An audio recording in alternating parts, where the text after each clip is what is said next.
acoger el acto académico después de haber celebrado la Eucaristía, invocando la acción y la fuerza del Espíritu Santo en nuestra vida y en nuestra actividad académica.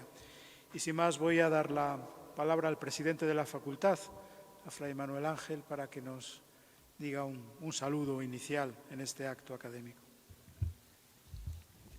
Buenas tardes. Quiero dar las gracias en primer lugar al Padre Provincial de la provincia de Hispania, que es nuestro vicegran canciller de la facultad, por su presencia en este acto de inauguración del curso y también por su apoyo y por el apoyo de toda la provincia en la labor de esta Facultad de Teología de San Esteban. También quiero dar las gracias a todos los alumnos y alumnas que con su interés por la teología año tras año pues nos estimulan a nuestro estudio y a nuestra docencia, ¿no? Sin ustedes pues tampoco sería posible nuestra labor. Nuestra facultad quiere seguir promoviendo el estudio, la enseñanza y la divulgación de la teología, tratando de interpretar proféticamente el presente y vislumbrar nuevos caminos para el futuro, siempre a la luz de la revelación y tratando de afrontar las transformaciones culturales profundas a las que estamos asistiendo en nuestros momentos. Los retos, como bien saben, son inmensos. Queremos seguir poniendo la teología al servicio de la Iglesia y del mundo. Queremos seguir investigando, profundizando en temas teológicos de particular relevancia, teniendo en cuenta las preguntas que se hace el mundo de hoy y las pautas que el Papa Francisco, desde una visión más global de la Iglesia, nos propone. Siguiendo sus directrices, dado que somos una facultad pontificia, queremos tratar de elaborar una teología en salida que corresponda a una Iglesia sinodal, misionera y en salida. En su ya célebre carta del 3 de marzo de 2015, dirigida al gran canciller de la Universidad Católica Argentina y dirigiéndose también a los profesores y estudiantes de teología de dicha universidad, el Papa Francisco les decía que la teología que desarrollan ha de estar basada en la revelación, en la tradición, pero también debe acompañar los procesos culturales y sociales, especialmente las transiciones difíciles. Y continuaba diciendo, en este tiempo la teología también debe hacerse cargo de los conflictos, no solo de los que experimentamos dentro de la Iglesia, sino también de los que afectan a todo el mundo. No se conformen, les decía, con una teología de despacho, que el lugar de sus reflexiones sean las fronteras. También los buenos teólogos, como los buenos pastores, huelen a pueblo y a calle y con su reflexión derraman ungüento y vino en las heridas de los hombres. Y decía y añadía algo bien interesante, ¿no? Que la teología sea expresión de una Iglesia que es hospital de campo, que vive su misión de salvación y curación en el mundo. La misericordia no es solo una actitud pastoral, sino la sustancia misma del Evangelio de Jesús. Les animo a que estudien cómo en las diferentes disciplinas, dogmática, moral, espiritualidad, derecho, etc., se puede reflejar la centralidad de la misericordia. Sin misericordia, nuestra teología, nuestro derecho, nuestra pastoral, corren el riesgo de caer en la mezquindad burocrática o en la ideología que por su propia naturaleza quieren domesticar el misterio. Comprender la teología es comprender a Dios, que es amor. Hasta aquí la cita del Papa Francisco. Estas palabras marcan el horizonte hacia el que debe de tender nuestro trabajo intelectual y conecta vivamente con nuestra tradición dominicana, que siempre ha entendido su vocación como un compartir con todos la verdad que salva, una vez que uno mismo ha sido alcanzado por alguno de sus múltiples rayos. Pues que estas palabras del Papa Francisco nos estimulen a caminar en este horizonte. Gracias, Manuel Ángel. Y ahora sí voy a dar la palabra a Fray Rubén Omar, que va a proceder a la lectura de la memoria del año académico 2023-2024. Memoria académica del curso 2023-2024, Facultad de Teología de San Esteban de Salamanca. El curso académico 2023-2024 fue inaugurado oficialmente en la Facultad de Teología San Esteban y en las instituciones vinculadas a la misma, entre otras la Escuela de Teología San Esteban y la Escuela de Teología en Internet Santo Tomás de Aquino, el día martes 17 de octubre de 2023, con la Misa del Espíritu Santo, celebrada en la capilla de Nuestra Señora de la Asunción, presidida por Fray Jesús Díaz Ariego, vicegran canciller de esta facultad, y concelebrada por algunos profesores y alumnos de la misma. A continuación tuvo lugar un acto académico en el aula magna en el que Fray Manuel Ángel Martínez Juan, en el contexto del jubileo de Santo Tomás de Aquino, pronunció la lección inaugural titulada Santo Tomás de Aquino, testigo y maestro de la experiencia de Dios. Primer punto. Ciclos de licenciatura y doctorado de la Pontificia Facultad de Teología San Esteban. Primero, cursos impartidos. La Pontificia Facultad de Teología San Esteban desarrolló un nuevo curso del bienio de licenciatura y de doctorado que incluía 7 cursos ordinarios, un seminario y un curso especial. En ellos participaron 3 alumnos de licenciatura y 2 de doctorado. Algunos profesores de la Facultad de San Esteban también impartieron clases en otros centros, como en la Universidad Pontificia de Salamanca y en la Universidad Santo Tomás de Colombia. Asimismo, participaron en distintos congresos y jornadas teológicas de ámbito nacional e internacional. Segundo, fiesta de Santo Tomás de Aquino. El día lunes 29 de enero de 2024 conmemoramos la fiesta de Santo Tomás de Aquino.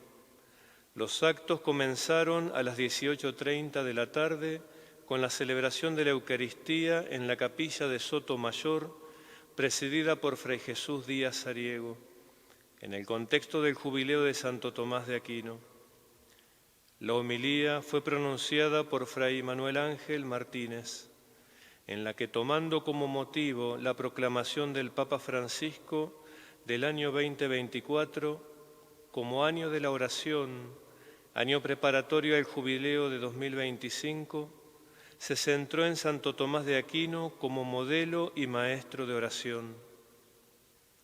A continuación tuvo lugar un acto académico en el aula magna, en el que el profesor doctor Sixto José Castro Rodríguez, catedrático de Estética y Teoría de las Artes de la Universidad de Valladolid, pronunció una conferencia titulada De los aquinos preconciliares a los tomistas de hoy, historia de 1000 construcciones.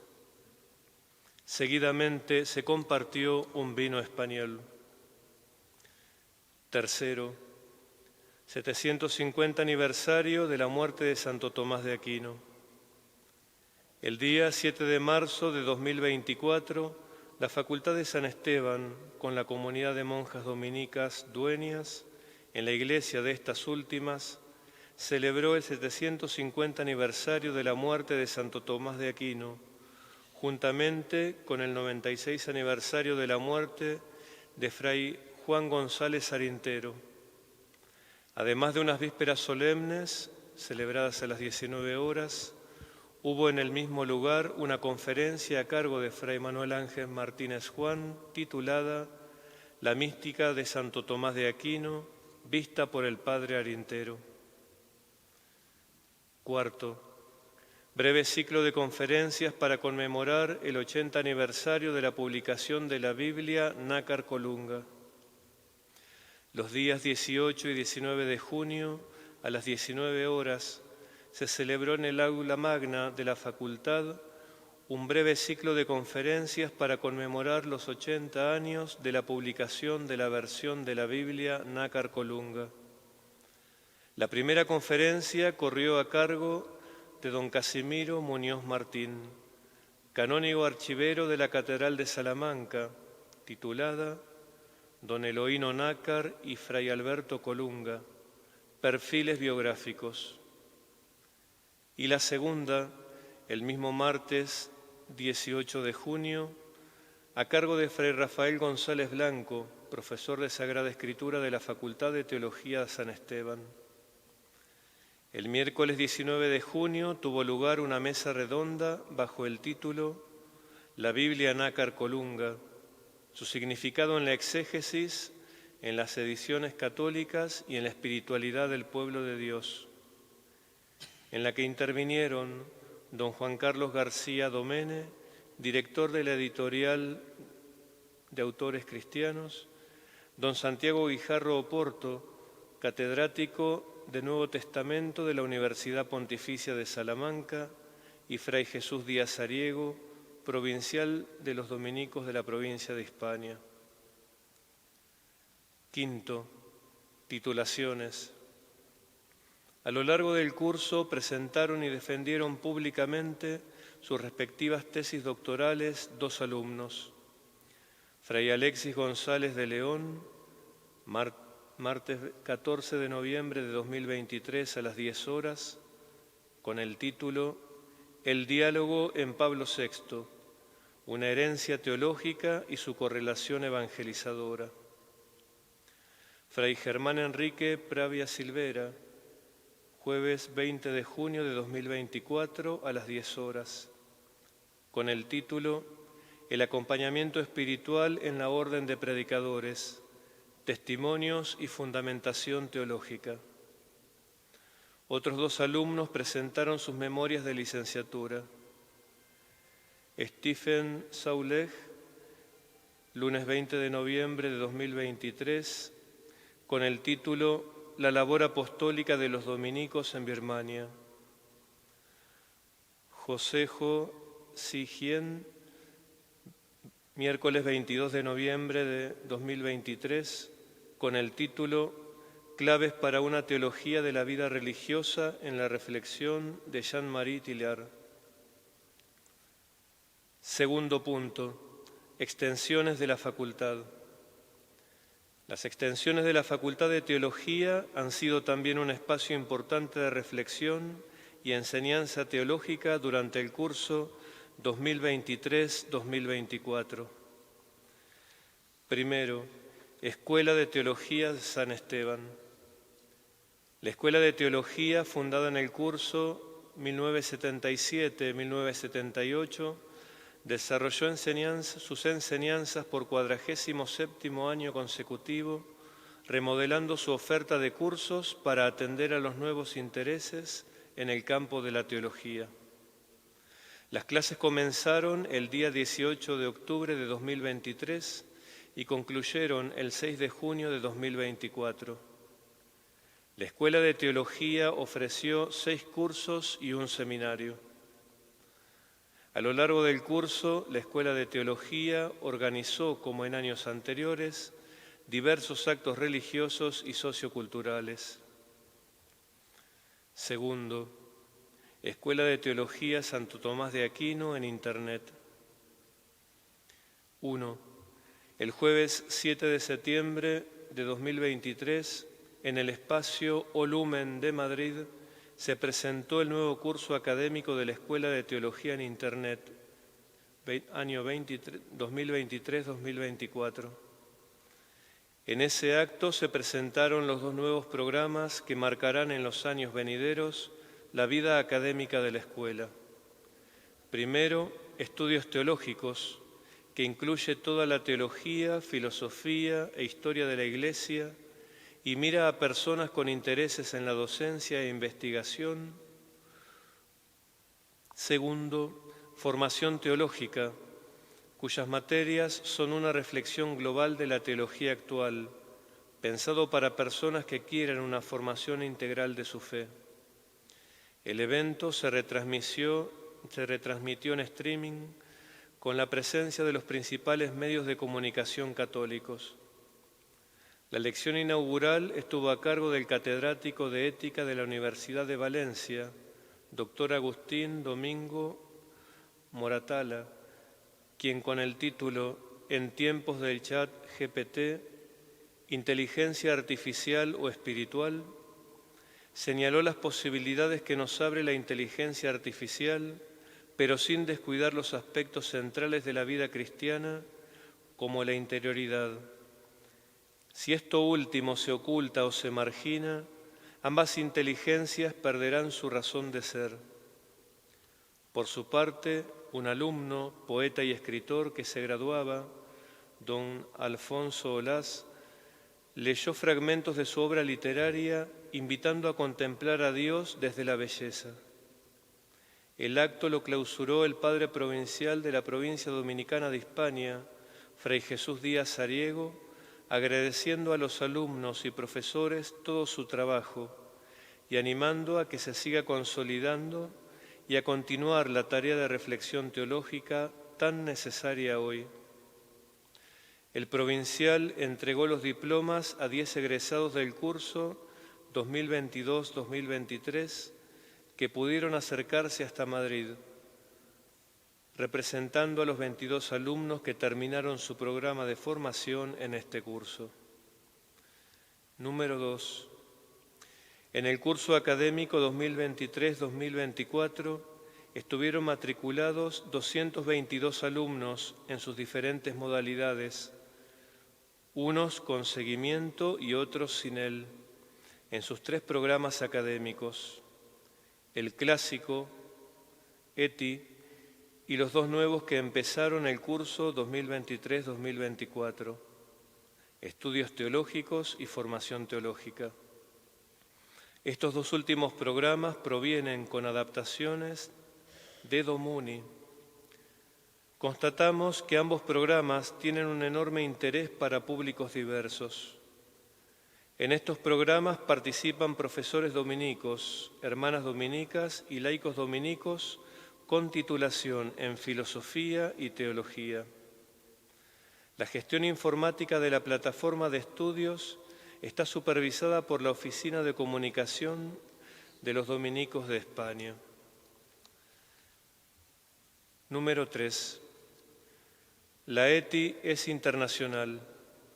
En ella participan estudiantes procedentes de todo el mundo hispano, desde Estados Unidos hasta Chile, y de los siguientes países de Europa: Portugal, Francia, Inglaterra y Suecia, y de España de casi todas las regiones de su geografía. Número 4. El perfil de los alumnos es también muy diverso.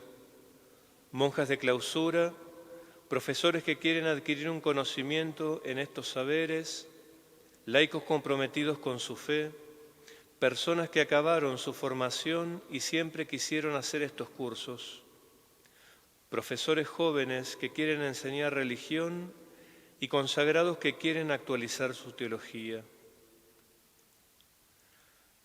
Tercero, conversaciones de San Esteban. En el presente curso, las conversaciones de San Esteban llegaron a su 51ª edición, con el título Reformas necesarias para una sociedad en cambio, 10 conversaciones para un nuevo horizonte. La Facultad de Teología ofreció 10 conferencias o conversaciones con profesores y especialistas de distintos campos sociales para dar luz y orientar las reformas necesarias, de modo que los cambios que experimentamos permitan construir una sociedad más humana y más justa. Como en años anteriores, Este ciclo se ha podido seguir en varios continentes al ser retransmitidas en directo y quedan disponibles en la red para quienes deseen volver sobre ellas. El interés por la temática tratada quedó patente un año más por el elevado número de personas que martes tras martes asistieron a las mismas o por quienes las siguieron en directo desde sus casas o las visualizaron más tarde. Cuarto, biblioteca. Desde el 16 de octubre de 2023 al 10 de octubre de 2024 se han incorporado a la biblioteca de la Facultad 2.031 libros. En la biblioteca, hasta la fecha, hay 174.304 libros catalogados. La biblioteca cuenta además con 2.555 títulos de revista, de las cuales se reciben en la actualidad unas 353 por suscripción o canje. Cuenta asimismo con 873 tesis y tesinas, unos 50.000 libros sin catalogar. Se han catalogado también hasta la fecha los títulos de unos 450.965 artículos de revista y unos 47.148 artículos de colaboración. La biblioteca es accesible al público, a todos los que quieran servirse de ella, así como de su sala de lectura. Agradecemos a don Miguel Alfaro la obra realizada en ella. Quinto, Biblioteca Histórica Fray José Luis Espinel Marcos. Durante el curso 2023-2024 se ha continuado el registro y la catalogación de las obras cedidas por el Convento de Jerez de la Frontera. Y en el mes de febrero ha recibido una remesa de 400 libros procedentes del extinto monasterio de Vivero, enviados por iniciativa de la Madre Federal, que en su mayoría habían pertenecido al convento de dominicos de la misma ciudad antes de la desamortización. Están siendo registrados y catalogados. Se ha trasladado además desde Parque Lagos la biblioteca y documentación del padre Emilio Rodríguez, que en su momento se destinará al archivo o a la biblioteca según proceda. En estos momentos, el número de obras asentadas en el registro es de 32.474, de las que 31.266 están catalogadas.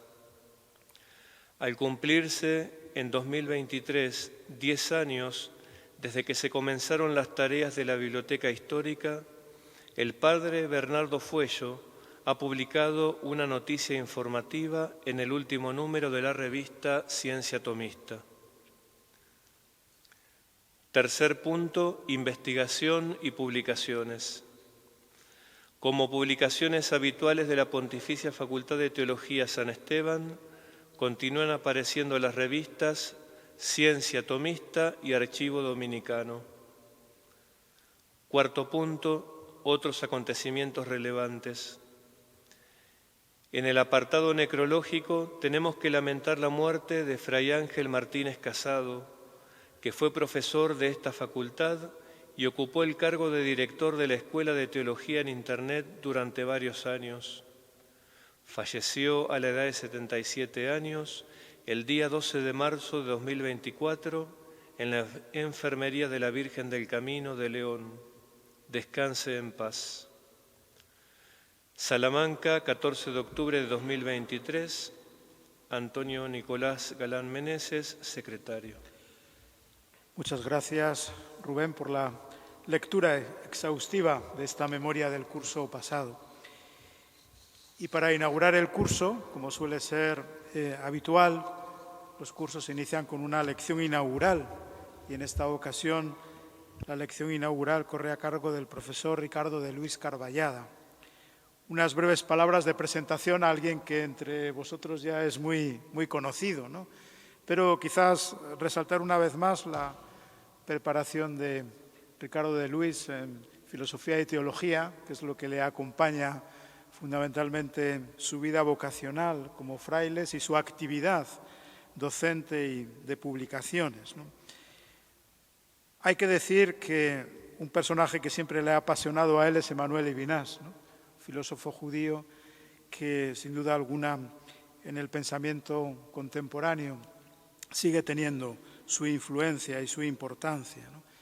Decir también que en la docencia de Ricardo quizás inicialmente le atrapó el misterio de Dios y lo ha impartido. Yo diría que se enamoró del misterio de Dios, sobre todo de la docencia del mismo, ¿no? Que ha impartido durante bastantes años. Por supuesto que también le gustan los temas de la teología fundamental, de la escatología. He de destacar la colaboración que Ricardo hace con el grupo de teólogos en la Conferencia de Religiosos de España, en la CONFER, ¿no?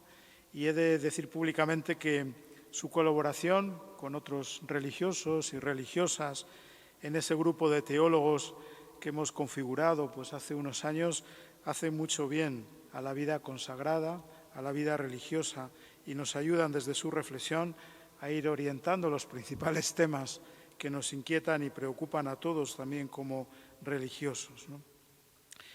No en vano, pues él ha impartido muchos cursos en el Instituto de Vida Religiosa que tienen los claretianos en Madrid, ¿no? Amén de impartir también su docencia, por supuesto, en la Facultad de Teología San Esteban, en la Universidad Pontificia y en otros centros. En La Habana ha impartido también algunos años algunos cursos y de forma telemática pues también en la Universidad de Santo Tomás de Colombia, ¿no? Con respecto a sus publicaciones, que son muchas, quizás destacar una cuestión, una cualidad intelectual que tiene Ricardo, y es su capacidad de colaborar con otros en el pensamiento, ¿no? Y abundan pues sus publicaciones en libros colectivos, ¿no? En proyectos colectivos a la hora de expresar pues también el pensamiento, especialmente el pensamiento teológico, ¿no? Numerosos son sus artículos de revista y también su colaboración como miembro de los consejos de redacción de varias revistas, ¿no?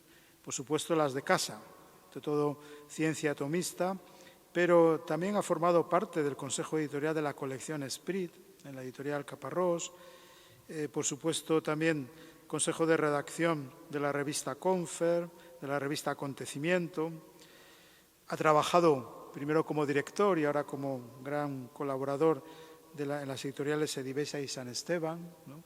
Es decir, es un hombre que también se ha preocupado, que se preocupa por la publicación de los que piensan y escriben, ¿no? Sobre temas fundamentalmente teológicos y también filosóficos.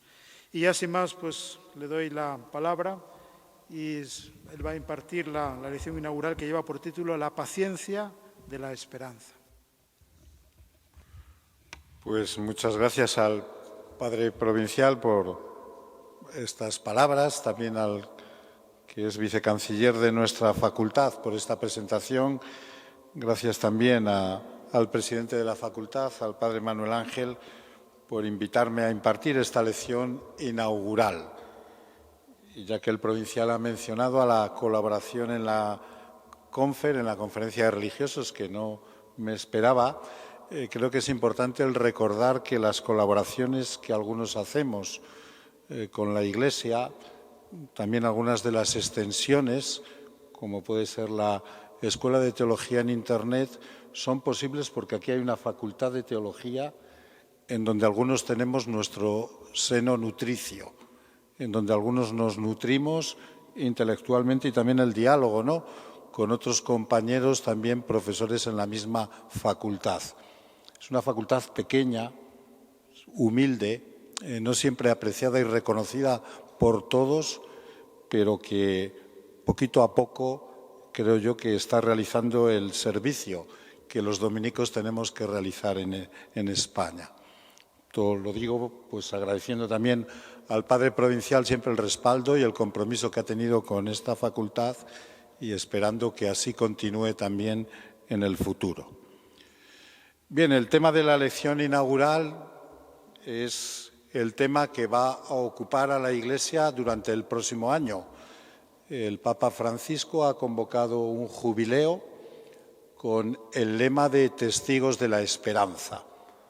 Dentro de unas semanas se va a inaugurar, se va a abrir la Puerta Santa de esta práctica en la Iglesia que se remonta a los primeros años de las comunidades cristianas, a los primeros siglos del cristianismo, que tiene sus raíces en los jubileos del Antiguo Testamento, en los jubileos del pueblo de Israel, y que tiene como objetivo el que periódicamente el pueblo cristiano renueve y profundice su fe.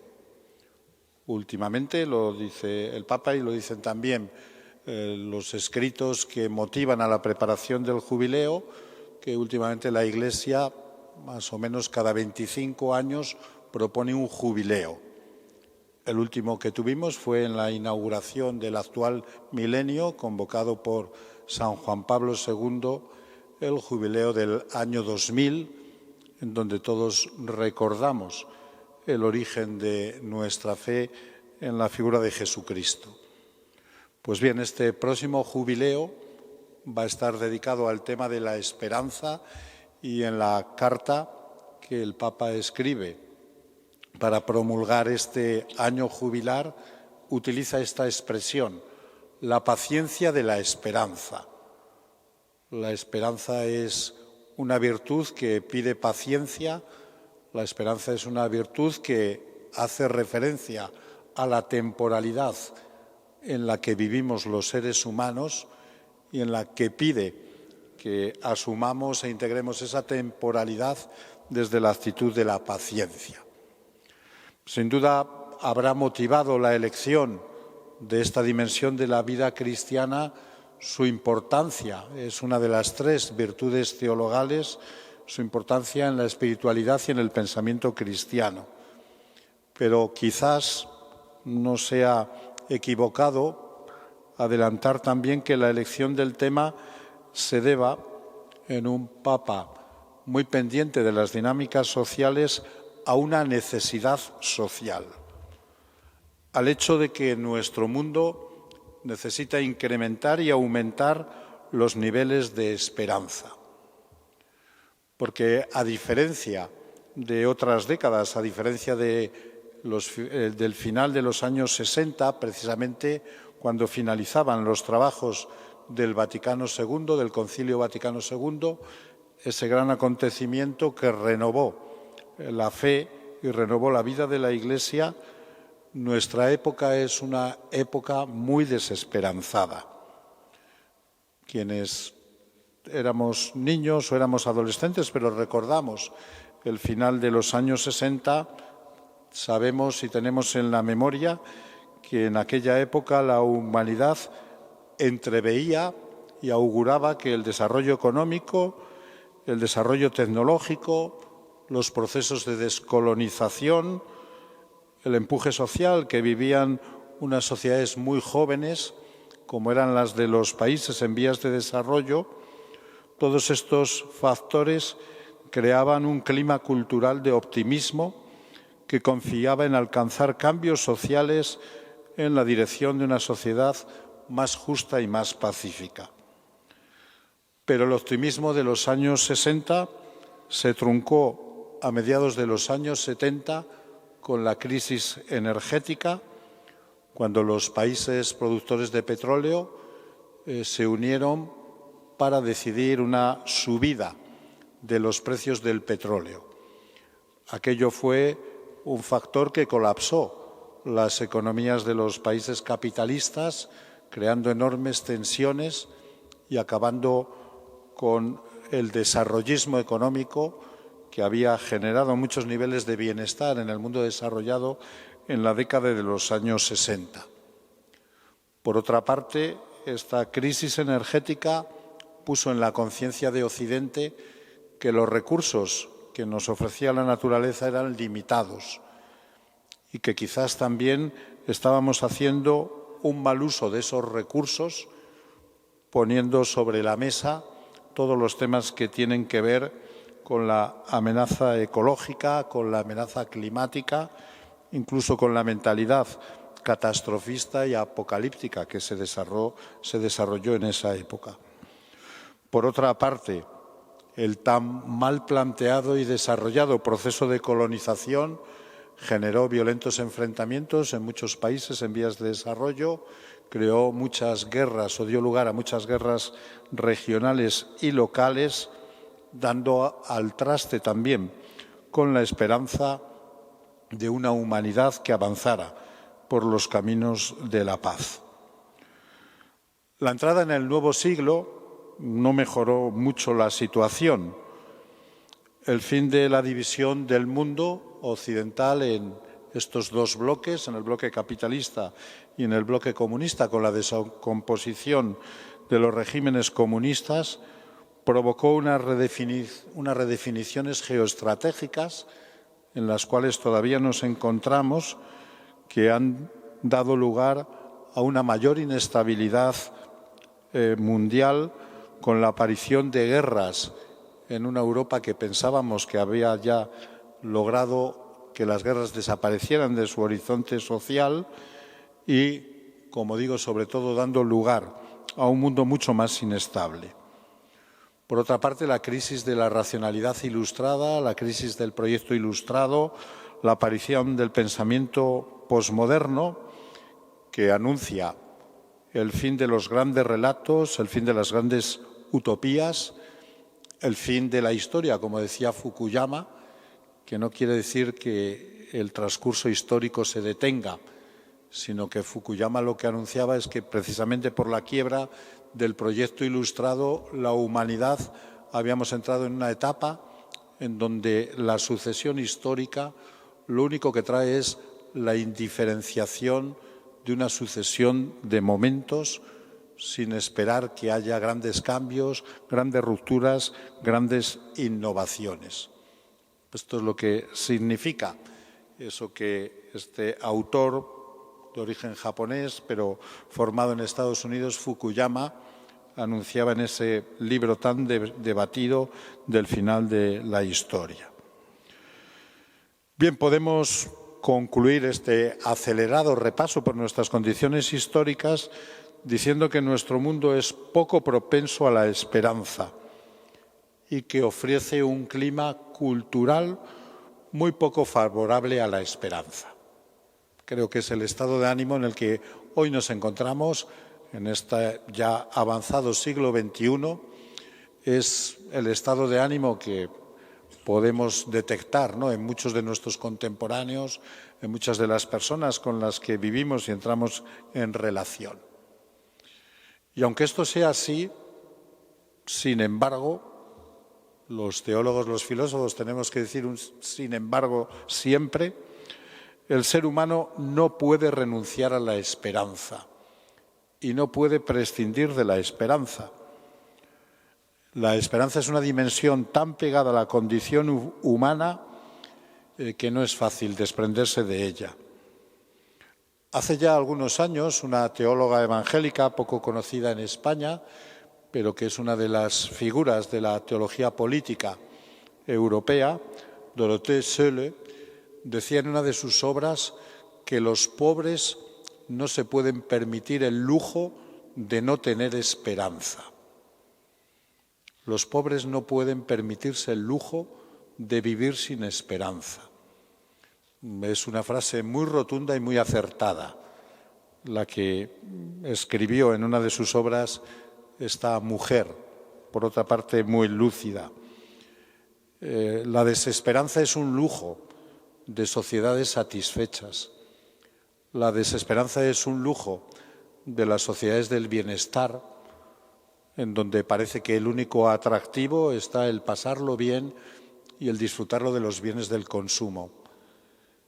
Pero quienes realmente sufren, quienes viven situaciones de explotación, de discriminación, quienes tienen que huir de sus hogares por la guerra, por la pobreza, no pueden vivir sin esperanza. Quien realmente está afectado por el sufrimiento vive necesariamente esperando que mañana sea mejor que hoy. Y solamente, repito, quienes vivimos en las sociedades satisfechas del bienestar, podemos permitirnos el lujo de vivir sin esperanza. Puesto que los humanos no podemos prescindir de la esperanza, no es casualidad y creo que no es tampoco una curiosidad que dos de los divulgadores de pensamiento filosófico con más impacto en la opinión pública en la actualidad, como es el norteamericano Terry Eagleton y como es también el sudcoreano, que tan conocido, ¿no?, profesor en Alemania, Chung Ham, han dedicado sus dos últimas obras a la esperanza. Ellos no son creyentes, no son teólogos, sí son personas próximas culturalmente al cristianismo, y han dedicado, como digo, sus dos últimas obras al tema de la esperanza. Por ejemplo, el pensador sudcoreano, en algo que los teólogos vienen repitiendo desde el año 60 y desde el año 70, es curioso, ¿no?, lo que son también las modas culturales y las modas intelectuales en nuestro país. A veces tiene que venir un sudcoreano, profesor en Berlín, a decirnos lo que algunos teólogos vienen diciendo desde el año 60 y desde el año 70. Esto es un poco apologético, pero si en nuestras sociedades hubiera más conocimiento teológico, si nuestros intelectuales no tuvieran el analfabetismo teológico y de pensamiento cristiano que tienen, estas cosas no sucederían. Bueno, pues Chung Ham viene a decir que la esperanza es una fuente de conocimiento, que la esperanza no solo es una fuente de ilusión, no es solo una fuente de entusiasmo, sino que la esperanza es una fuente de conocimiento. Bueno, esto ya lo dijo, como citaré más adelante, Moltmann en los años 60, ¿no? Y por eso, porque es una fuente de esperanza, de conocimiento, la esperanza nos ayuda a diseñar mundos alternativos y mejores. Y él viene en una frase muy lograda a decir que la esperanza es lo que ensancha el alma. Y es una frase muy lograda, muy bien pensada, como lo están, por otra parte, sus obras. Una sociedad como hoy es la sociedad europea, con un nivel muy bajo de esperanza, es una sociedad con un alma muy raquítica. Y si en nuestra vida hay poca esperanza, es que nuestra alma también es muy raquítica. Bien, pues esta esperanza, a la cual se le favorece poco el clima cultural, social y político en el que vivimos, esta esperanza que es un irrenunciable de la vida humana, es el tema central de la Biblia, es el tema central de la experiencia, ¿no?, de la propuesta de la salvación que Dios nos ofrece. Fue precisamente Jürgen Moltmann, que fallecía este año, una de las grandes figuras, ¿no?, de la teología contemporánea, quien en 1964 escribió su Teología de la Esperanza, su primera gran obra, en la que llamó la atención con algo que hoy ya en el pensamiento cristiano todos hemos adquirido, pero que en aquella época fue una gran novedad. Moltmann decía, el tema de toda la palabra de Dios, el tema del Antiguo Testamento, el tema de la Biblia es la esperanza. Es, como hoy decimos, el tema transversal que recorre toda esta colección tan grande y tan amplia de libros que recogemos en la Biblia, ¿no? En esta obra indicaba cómo la Biblia, como la fe del pueblo de Israel, cómo la palabra de Dios se configura y se estructura en torno a la promesa. El Dios de Israel es el Dios de la promesa. Y la promesa, venía a decir Moltmann, con un gran acierto en esta intuición, la promesa genera futuro. La promesa es generadora de futuro, la promesa es generadora de tiempo nuevo. Y podíamos, por eso, también decir que esa promesa es el fundamento, es el seno nutricio de la esperanza. Toda la historia de Israel comienza con la promesa que Yahvé hace a su pueblo de vivir como pueblo libre y vivir en paz en una tierra nueva, lejos de la esclavitud de Egipto. Ahí es donde nace la fe de Israel, ahí es donde nace el yavismo, ahí es donde está también la última raíz de nuestra fe cristiana. Esa promesa de Dios se sella en un pacto en donde Dios promete perpetuar su protección sobre Israel y llama a la fidelidad del pueblo. Pero la infidelidad de Israel ante ese pacto conduce a la catástrofe histórica del destierro en Babilonia, frente al cual profetas y otras figuras del pueblo de Israel anuncian el establecimiento de una nueva alianza en el que Israel vuelva a ser el pueblo de Dios y Dios el pueblo de Israel. Sin esta perspectiva bíblica, sin esta perspectiva del antiguo Israel, no entendemos de manera completa la figura de Jesús. Es curioso, en algunas clases me lo habéis oído citar, como Marción, un teólogo de los primeros siglos del cristianismo, quiso hacer una Biblia sin citas del Antiguo Testamento, quiso hacer un Nuevo Testamento sin citas de la Biblia, sin citas del Antiguo Testamento. Y la Iglesia dijo que esto era herético, que esto era una fe no ajustada, que esto conducía a equivocar la fe.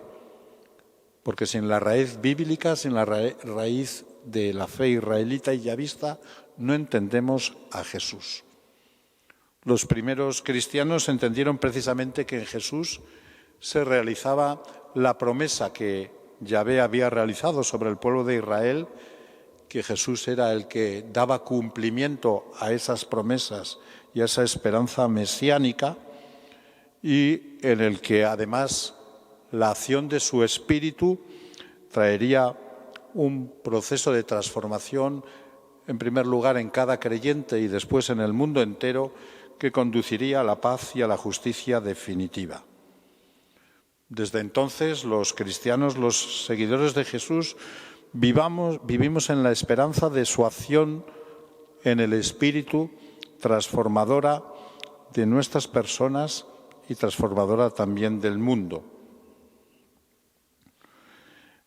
Un pensador, para que veamos que estos temas no están tan alejados de lo que hoy piensan personas que, por otra parte, están muy lejos de la fe cristiana.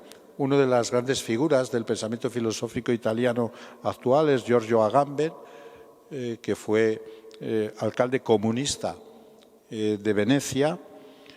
Él, en una obra muy interesante titulada El tiempo que resta, reivindica la tensión que los escritos paulinos tienen y que precisamente, según este filósofo, como digo, de raíz y de orientación comunista, decía que es lo que puede despertar esta Europa adormecida por las promesas del consumo y de la sociedad del bienestar.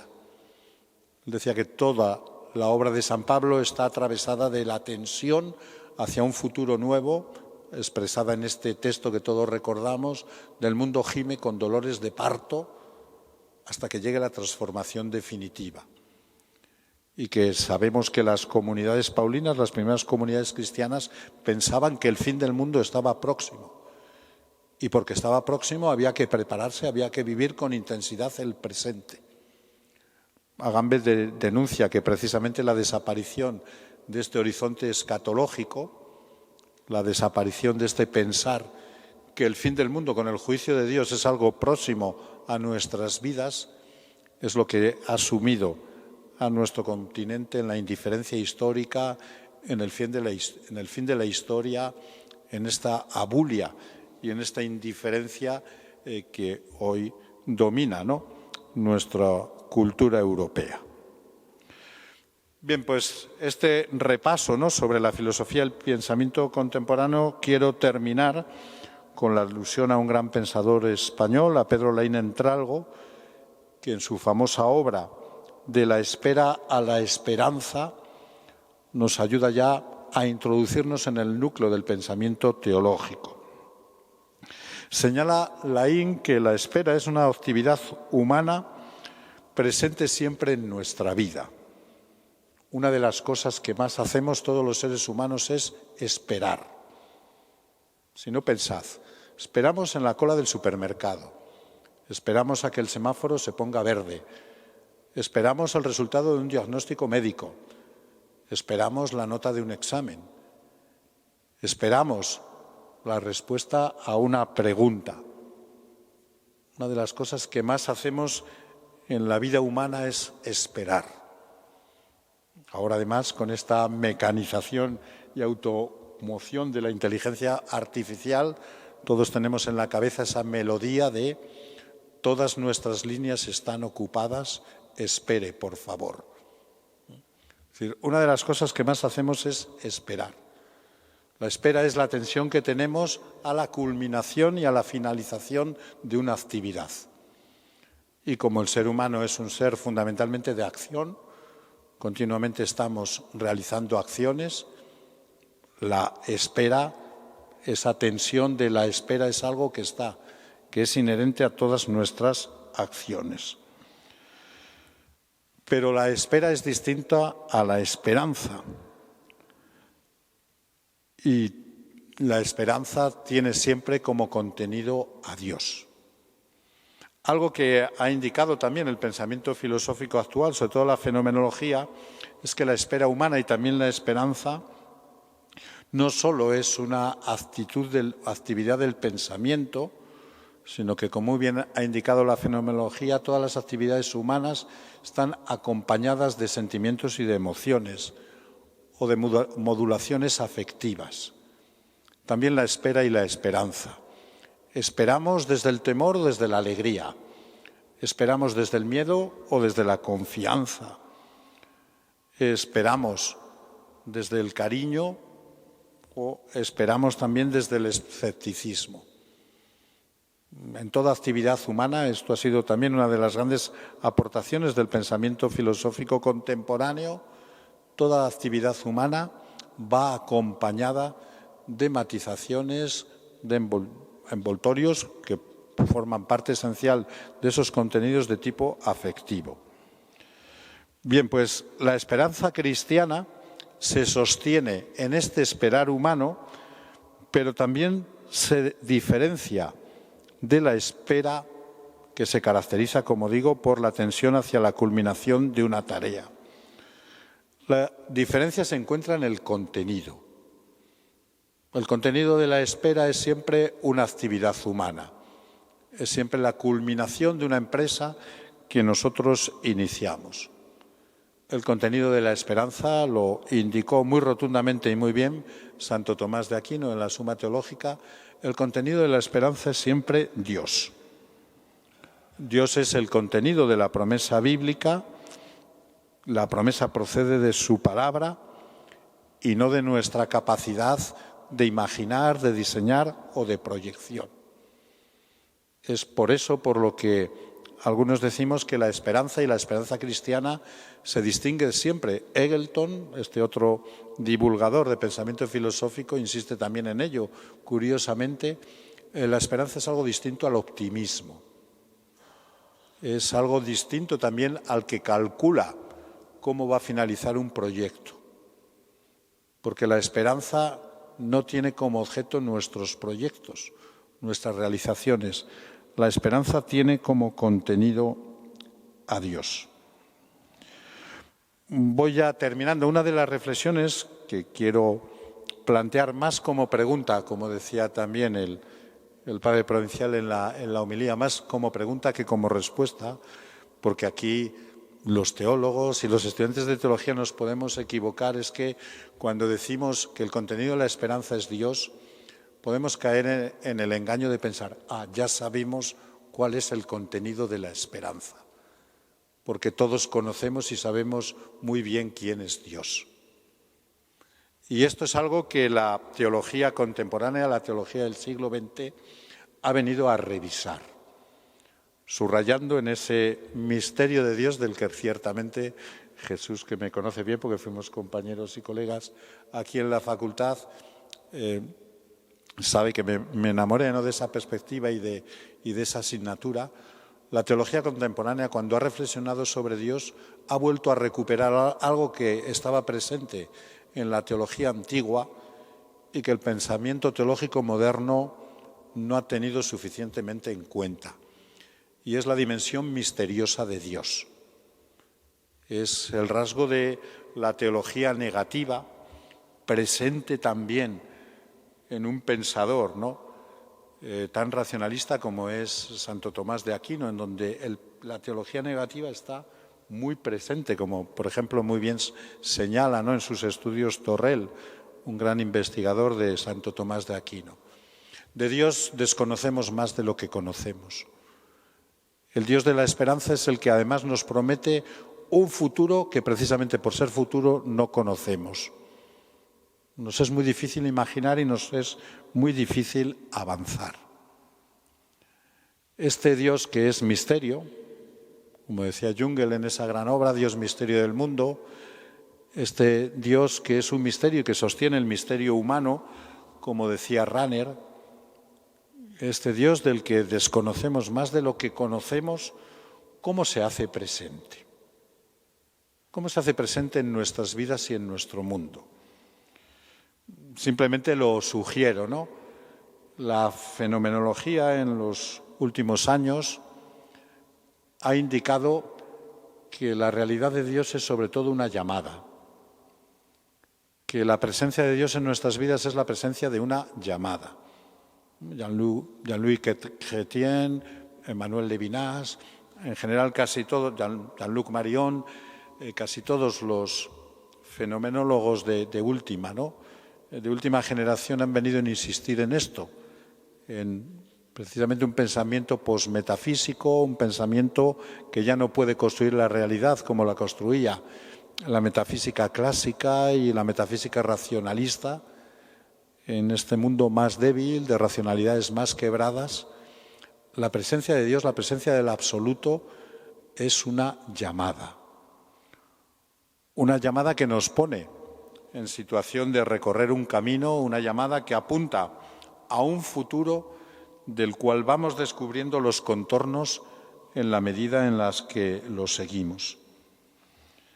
Esa llamada es la que los cristianos tratamos de responder, acoger, también comprender, porque estamos en una facultad de teología y es importante que intentamos comprender la llamada, pero que no olvidemos nunca que los contornos de esa llamada son mucho más misteriosos que nuestro intento de comprensión, ¿no? Pues esa llamada, con esto termino ya, la escuchamos sobre todo en tres dimensiones de la vida cristiana, que no debiéramos olvidar, ¿no? La llamada y la presencia de Dios hoy en nuestro mundo, ¿dónde la escuchamos? Como decía el gran teólogo alemán, Jean-Baptiste Metz, en el clamor de los sufrientes. En el sufrimiento humano es donde resuena la llamada de Dios. En el grito que dirige el hombre sufriente hacia Dios, ¿por qué me ha pasado a mí esto?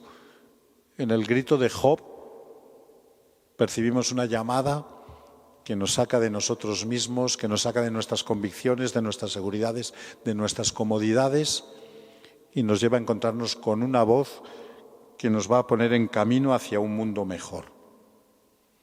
Pues primer lugar para acoger la llamada, para vivir esta paciencia de la temporalidad, es no perder nunca el recuerdo de las víctimas de la historia y el recuerdo de las víctimas del presente. Simplemente en la celebración cristiana principal, la celebración de la Eucaristía es el recuerdo de una víctima que ha resucitado, por supuesto, y que nos da vida, pero de alguien que murió en la cruz y que en su cruz recogió y abrazó el sufrimiento de todas las víctimas a lo largo de la historia. En segundo lugar, ¿dónde percibimos la llamada? También algunas corrientes de la teología contemporánea nos señalan hacia ello, en la celebración litúrgica, en la liturgia. La esperanza, como os decía, no es solo un contenido noxiológico, es también un estado afectivo que no tiene que ver tanto con el pensamiento como con la percepción.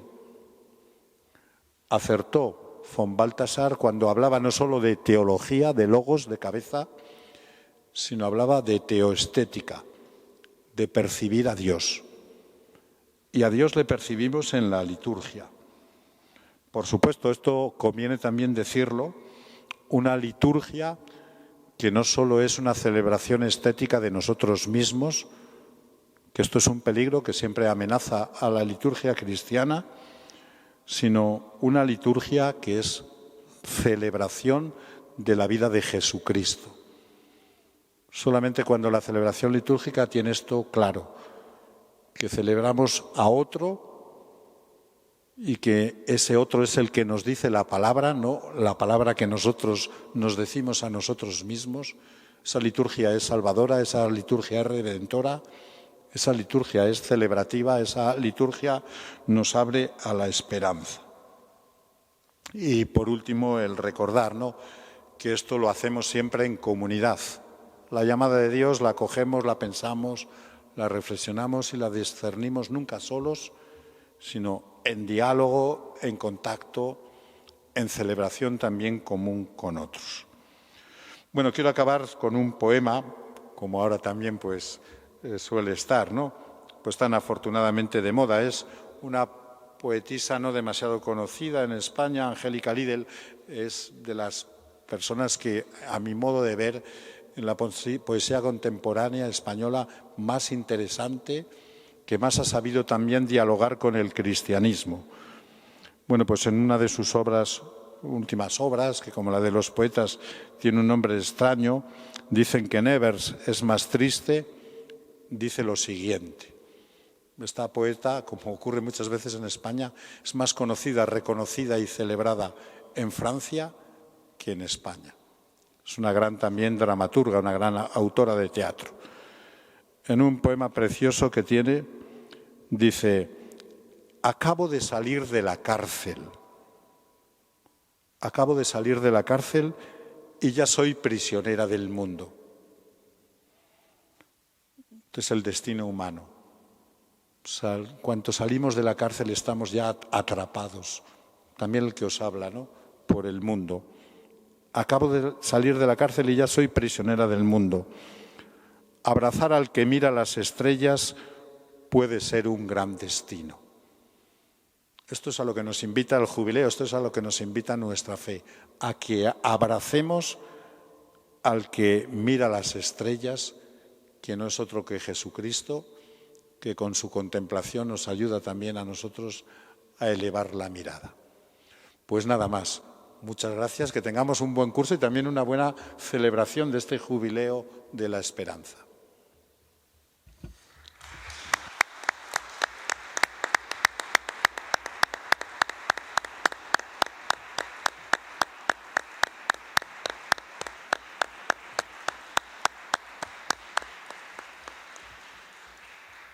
Pues gracias, Ricardo, por esta bella disertación sobre la esperanza que nos anima sin duda alguna a prepararnos para la celebración de este año jubilar de la Iglesia Universal y sobre todo pues nos ayuda no solo a vivirlo sino también a pensarlo, ¿no? Pues muchas gracias por tus atinadas ideas y cómo las has ido también encadenando. Y antes de despedirnos, porque hay un vino de honor, ¿no?, después de este acto, pues solamente me queda agradeceros una vez más encarecidamente a todos y a cada uno de vosotros, como profesores, como alumnos, pues esa caricia que le hacéis a la teología, con vuestra mente y con vuestro corazón, y como decía Ricardo antes, desde nuestra humildad hacemos las cosas, y las cosas que hacemos pues tienen más importancia que a veces la que nosotros mismos damos, ¿no?, y tienen más eco de la que nosotros mismos a veces nos creemos. Pues gracias a la facultad y a todo lo que la facultad dinamiza, que es mucho en sus diversas extensiones. Hay mucho trabajo también callado, pero sobre todo con un gran valor, que es la fidelidad a ese trabajo desarrollado en el día a día, ¿no? Pues gracias y a seguir adelante en este nuevo curso. Declaro inaugurado, por tanto, el curso 2024-2025. Muchas gracias.